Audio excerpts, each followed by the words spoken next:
Faire une lecture poétique de son propre recueil, c'est certain que c'est beaucoup plus émotionnant que de lire un autre auteur, ce qui est, à mon sens, assez facile.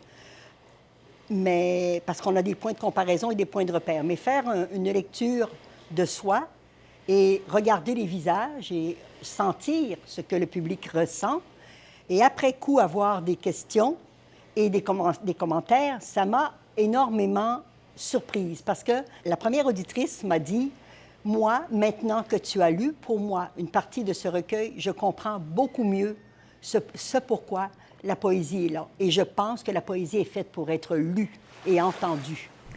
Tu sortiras le présage de tes lèvres, les dépouilles d'oiseaux, comme si rien ne pesait. Les fleurs de nuit exhalent leur parfum, enclavent le sommeil de fantasmes illusoires, activent le mirage.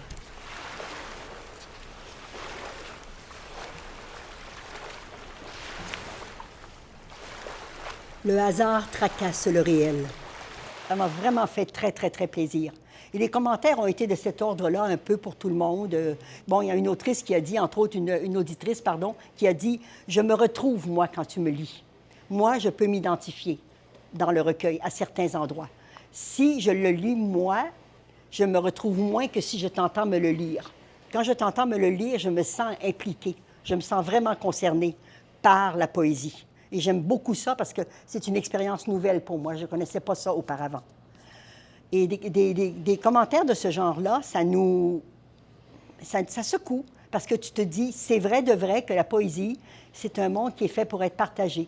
Les mots sont faits pour dire et ils sont là pour échanger avec un public, que ce soit 2 personnes, 20 personnes, 200 personnes.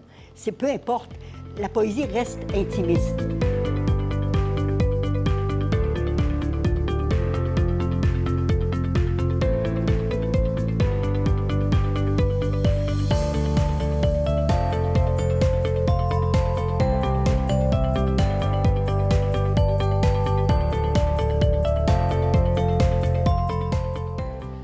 Elle garde son poids, sa charge émotionnelle. Et ça, c'est intéressant.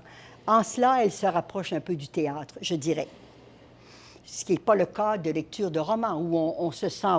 On embarque dans une histoire, mais on embarque ou on n'embarque pas. On n'est pas nécessairement impliqué dans un roman. On sait bien que l'auteur est en train de nous raconter une histoire, mais dans un recueil, on peut parfaitement dire « Mais c'est moi, ça, la personne qui est en train d'être décrite dans ce recueil. » Cessez de faire éclat. Si quand la nuit veille jusqu'au matin, dans la tourmente sans soleil, nommez ce qui fait luire. Un mantra ne peut suffire à taire les mots prédits. L'artiste visuel Mireille Crête et moi espérons que cette installation performance, avec la lecture bien sûr, oui, que ça s'en aille ailleurs, que ça voyage. On est en train de faire des démarches en ce sens pour amener ça ailleurs, montrer aux gens que ce qui nous touche, nous, ce qui l'a touché elle quand elle a réalisé la belle tapisserie qui est là, et ça a été on voudrait le partager avec les autres, on voudrait leur montrer notre vision des choses et montrer aux gens qu'il y a plusieurs manières de voir une installation, il y a plusieurs manières de voir, je dois dire, une tapisserie comme elle est présentée ici, c'est assez inusité. Et ça, on aimerait beaucoup que les gens soient concernés ou se sentent concernés par ça.